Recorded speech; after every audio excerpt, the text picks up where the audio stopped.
Olá, bem-vindo a mais uma entrevista da nossa revista Conteúdo Compartilhado. Sou o Ari, CEO da Consulpass. No bate-papo de hoje, teremos o prazer de conversar com o Vandré Salles, CEO da Meliva.ai. Com uma trajetória diversificada em inovação e empreendedorismo, Vandré irá compartilhar conosco sua experiência com inovação e inteligência artificial e como essas ferramentas estão revolucionando a produção de conteúdo e, ao mesmo tempo, o mercado de trabalho. Seja muito bem-vindo, Vandré.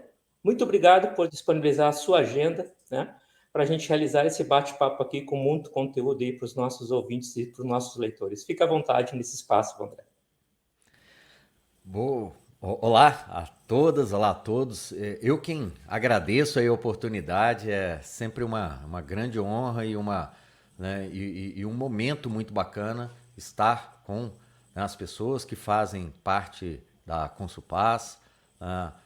Também rever aí, de longa data, meu grande amigo Guilherme, né, que acho que aprendemos muito juntos, né, nesse universo da inovação.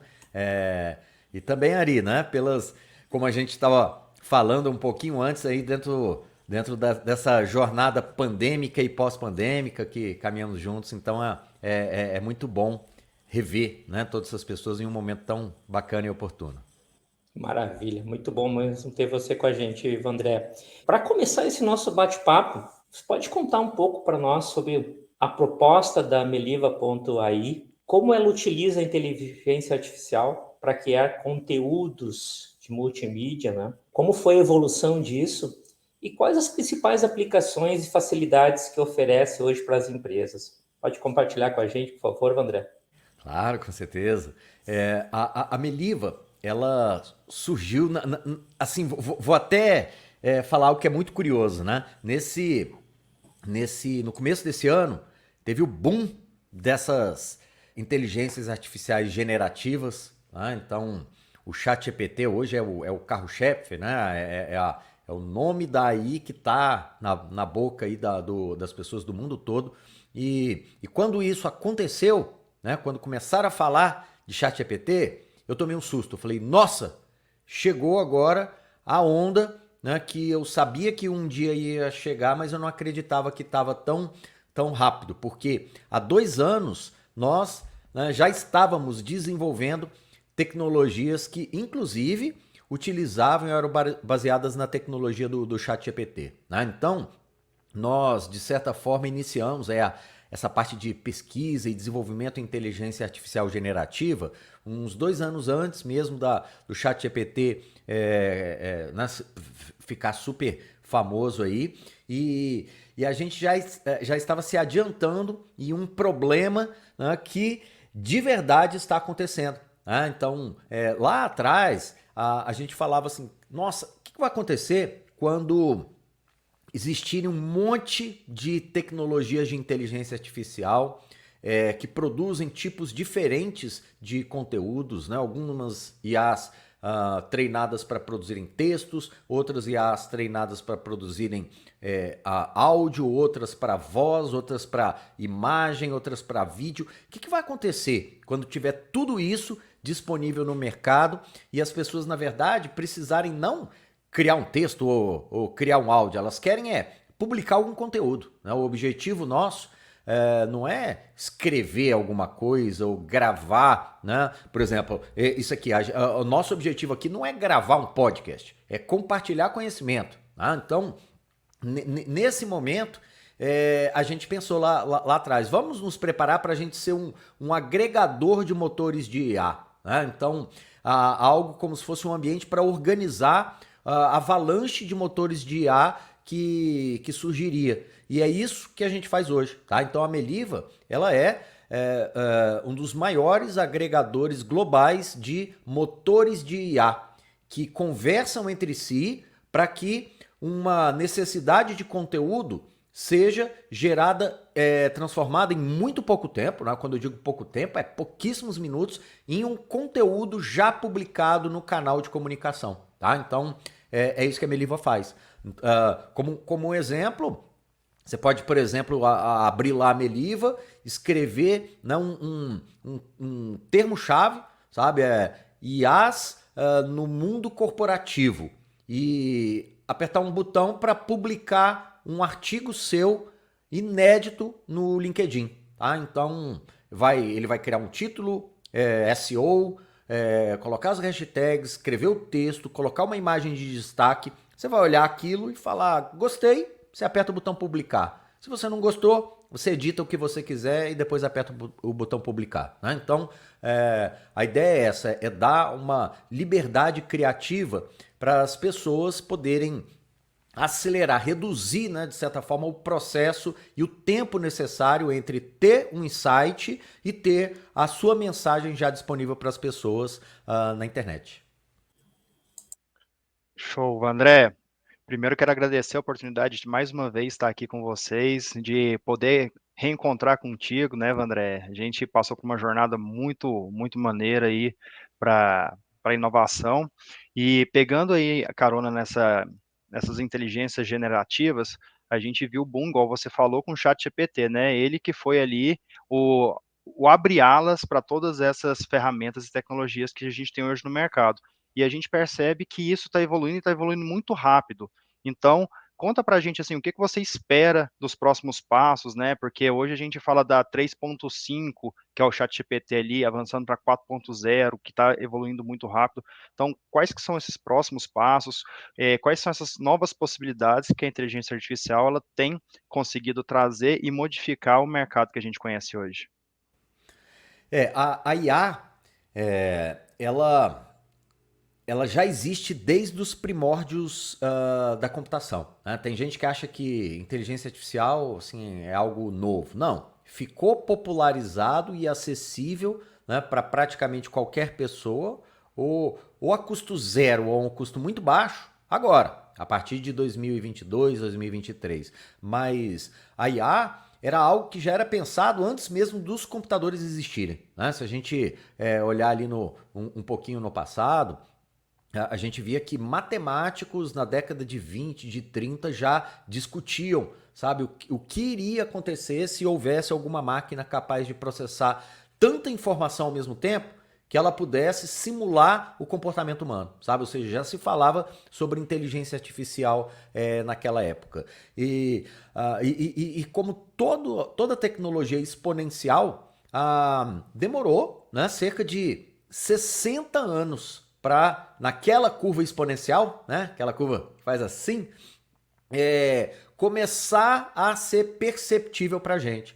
Então, o que vai acontecer de agora em diante é algo completamente fora da compreensão humana. Tá? É uma taxa de crescimento exponencial da capacidade de processamento da IA muito mais rápido do que as próprias empresas, as pessoas, né? A sociedade vai estar preparado para lidar. Né? Então, dizer, né, o que vai acontecer em um futuro depende muito. Que futuro? É o futuro daqui 6 meses? É o futuro daqui 2 anos? É o futuro daqui 10 anos? Porque são 3 universos com realidades completamente diferentes. Muito bacana aí, Vandré. E nessa velocidade, Vandré, velocidade da informação, da tecnologia, que a gente estava comentando inicialmente, né, que você nunca você está no momento em alguma posição ou desenvolvendo algo, né?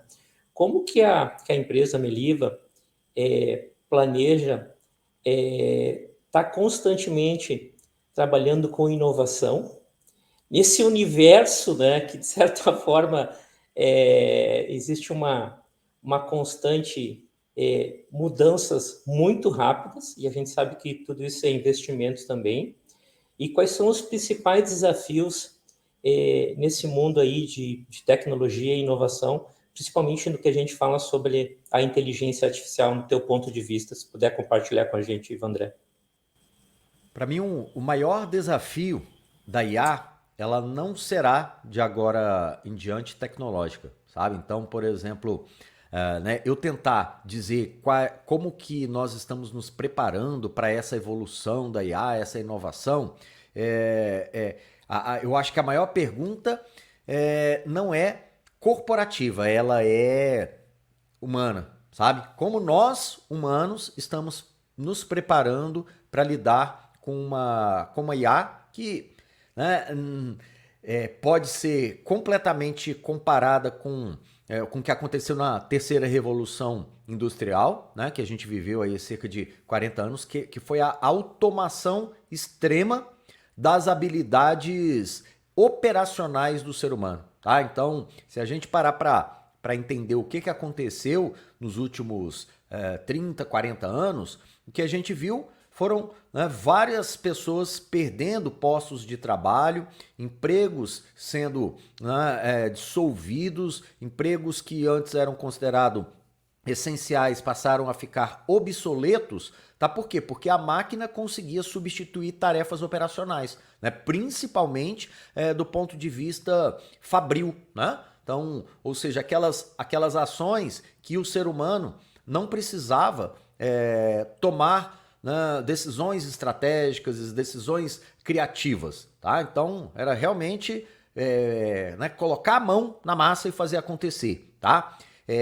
E nós vimos que naquela época houve de fato o desaparecimento de um monte de profissões, mas, por outro lado, várias outras profissões surgiram.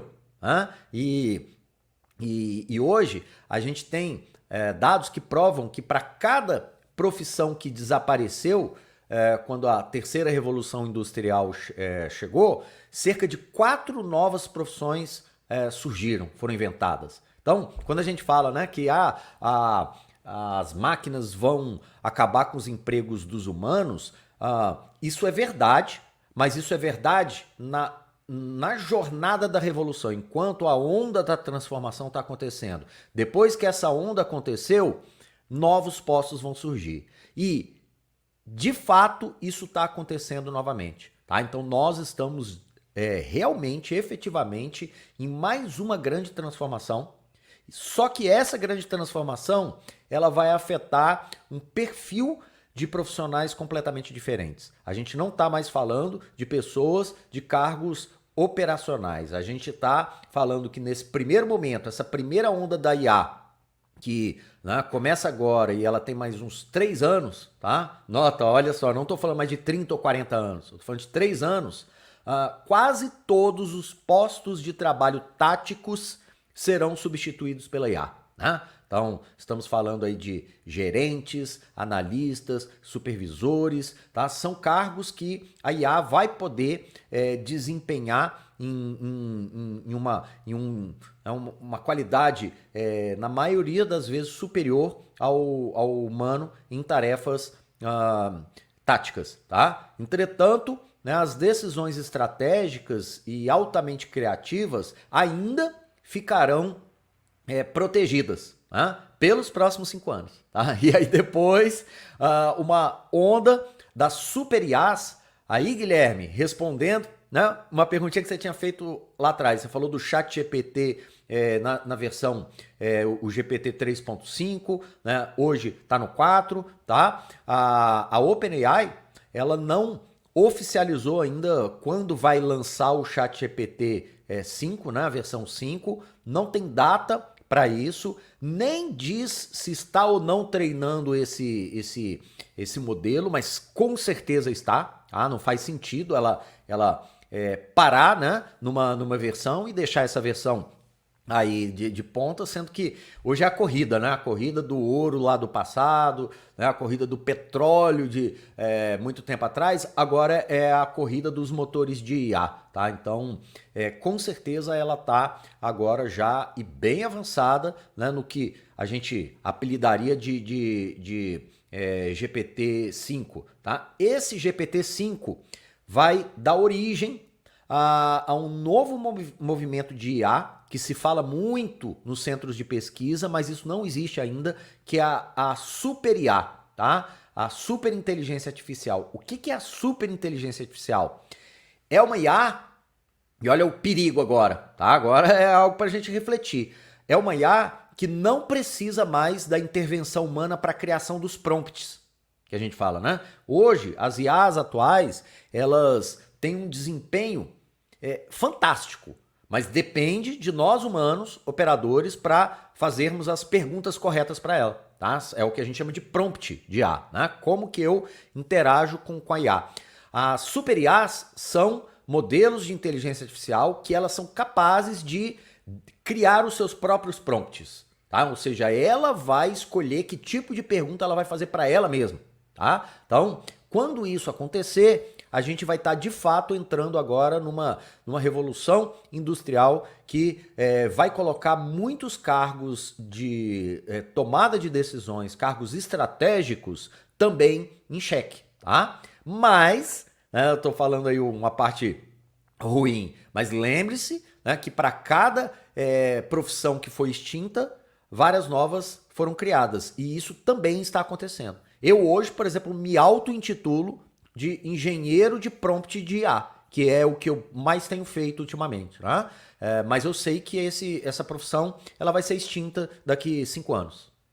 André, e é muito engraçado isso que você está falando, porque eu estava conversando até esses tempos para trás com alguns amigos sobre justamente isso, né? Antigamente a gente tinha que levantar para poder fazer alguma coisa, hoje em dia já está muito comum, né? O controle remoto já é uma conveniência que nós temos há décadas, e a gente já evoluiu para o ponto de a gente não ter mais que ter o esforço físico e nem o mental, que a gente vai focar a nossa energia agora em análises, e não simplesmente em ter que pensar, igual você falou, né? A parte tática, será que o plano que eu estou montando ele está correto? Você joga o prompt ali, ele já executa para você. Levando em consideração isso, faz com que a gente mude também o nosso paradigma de como obter conhecimento, porque antigamente a gente tinha que ter a Barça, a enciclopédia, tinha que ler, escrever, depois veio os motores de busca, como o Google, a gente ia lá, pegava, fazia um ajuste ou outro, hoje a gente joga no chat GPT, ele já entrega para a gente basicamente tudo pronto, a gente só tem que fazer alguns ajustes ali. Então, dentro desse ponto de vista, e já sabendo que você foi professor, como que isso vai impactar e tem impactado o modelo de aprendizagem e esse mercado aí que é o de ensino? Para mim, o mercado, né, não sei se eu chamo de mercado ou até mais indústria, né? Tá? A indústria, a vertical, chamada educação, ela também está passando por uma quebra, como você disse, uma quebra de paradigma sem precedentes, tá? Porque até então, por mais que a tecnologia tivesse evoluído, existia a figura, né? Eu sou um caso, a figura do professor, tá? E o professor ensina para os alunos, né? A gente ainda usa esse nome aluno, tá? E aluno, do latim antigo, significa alumni. E alumni é sem luz, desiluminado, tá? Ou seja, a noção professor-aluno ainda é muito presa na ideia de que o aluno, ele é, né, um pobre, infeliz, ignorante, sem conhecimento, e o professor ilumina esse aluno com conhecimento, com sabedoria. Então, assim, já é algo muito ultrapassado se a gente parar para pensar, né? Tanto é que hoje os maiores professores do mundo, eles não estão dentro das academias, não estão dentro das universidades. Eles são chamados de YouTubers, se a gente parar para pensar, ou TikTokers, ou influencers digitais no Instagram. Porque são os maiores? Porque são os que mais ensinam em massa. Né? Se a gente parar para pensar, imagina quantas coisas nós aprendemos vendo um tutorial do YouTube, muitas vezes por uma pessoa que nitidamente você vê que, sabe, essa pessoa provavelmente não tem nem ensino médio ali. Só que você foi lá, assistiu o vídeo do YouTube, aprendeu aquela tarefa e aquilo realmente foi um conhecimento transmitido, sabe? Então, isso já coloca, né, o conceito da educação em xeque há bastante tempo. E agora, com a IA generativa, a maneira de avaliação do aluno está totalmente comprometida, porque a maneira tradicional de avaliar, né, eu ponho problemas para um determinado aluno, eu crio um desafio para esse aluno, e esse aluno vai precisar solucionar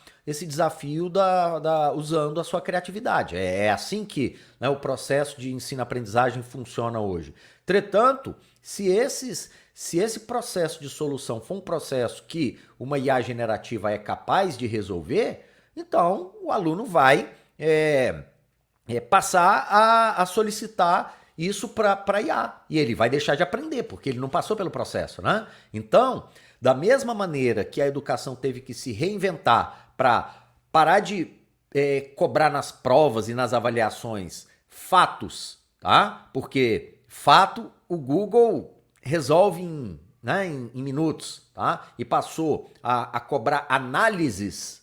Agora, né, as análises estão em xeque, tá? Então, se eu cobrar análise, a IA faz. Tá? Então, qual que é hoje, na minha opinião, tá? A melhor maneira de usar a IA no processo de ensino-aprendizagem é colocar o aluno para questionar as respostas dadas pela IA.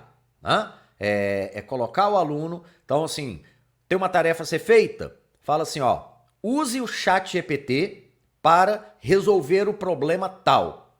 E agora você deve gravar um vídeo, que o professor vai olhar, explicando quais são os pontos mais frágeis das afirmações da IA. Aonde que a IA pode ter errado. Tá bom? Se você, né, coloca o aluno nesse contexto, olha só, você subiu a régua, né?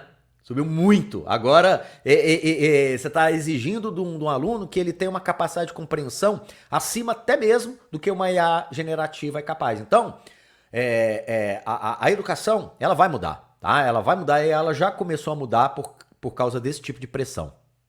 Muito legal, Vandré. E esse tema é polêmico, né, Vandré? Porque a gente está num método aí educacional já, na escola, tem uns princípios ainda, de certa forma, antigos, né? Eu acho que tem uma revolução grande aí quanto a isso tudo. E, ao mesmo tempo, esse tema que a gente comentou agora, da própria IA, da inteligência artificial, aí nos remete a quem é um pouco mais experiente aí, como eu, né, que tem algumas décadas a mais aí de vida, alguns filmes de ficção científica que a gente assistia há alguns 30, 40 anos atrás, né? Onde você olhava rapidamente alguém conversando com alguém, esse alguém questionando você, fazendo perguntas, né? Dando algumas soluções, dando alternativas, né? Sem que esse algoritmo, essa voz, fosse, de certa forma, inclusive, solicitada algum tipo de resposta, né? Tendo a própria visão de algo, notando algo e, ao mesmo tempo, sugerindo uma alternativa e acionando algo também. É uma jornada, é uma transformação. Acho que esse que é o grande ponto, né, Vandré? Porque, ao mesmo tempo que você comenta, inclusive, da parte tática, né, da parte gerencial, que, ao mesmo tempo, você vai estar possibilidade de novas profissões, né, com a própria revolução industrial. Tem aí acho que tem uma jornada que essa jornada ela não vai ser de longo caminho, como você diz, não. Agora a gente está falando de 3 anos, 6 anos, enfim, né? Não mais como você tinha 5, 10, 15, 20 anos para ter algo realmente inovador. Então esse tema realmente é muito relevante mesmo. Mas a gente está próximo aqui, terminando nosso bate-papo. Antes de tudo, queria agradecer muito a você, Vandré, a Meliva também, por estar compartilhando com a gente esse tema que é extremamente relevante. Eu sei que não vai ser a primeira conversa que a gente vai ter, porque provavelmente isso pode mudar muito rapidamente também. Então, em alguns meses a gente pode estar voltando aí como se for o caso, com uma nova IA, uma nova versão, né? Porque é muito dinâmico esse mundo, né? Só agradecer você aí por participar conosco aí. Show. Não, só fazer um comentário, porque o que o Vandré falou sobre questionar a IA, tem um vídeo do Leandro Carnal que ele questiona e ele é sensacional. Depois, quem tiver curiosidade, pesquisa Leandro Carnal versus ChatGPT e é bem isso. Eu quero agradecer, foi um prazer estar aqui de novo conversando com vocês. É sempre muito enriquecedor conversar aqui nos quadros da Consulpaz. trocar ideia com o Vandré também é sempre uma explosão aqui, ele sempre traz coisa nova, traz muitos insights bacanas, e eu quero agradecer muito o espaço e que vocês continuem aqui acessando, sempre que vocês quiserem ter conteúdos atualizados aí sobre o seu negócio, acessem a Consulpaz, nosso quadro de conteúdo compartilhado. Maravilha. André, muito obrigado. Pessoal, privilégio ter estado com vocês. Até mais, Vandré e Guilherme. Até mais, pessoal. Muito obrigado pelo convite. Adorei a experiência. Até mais.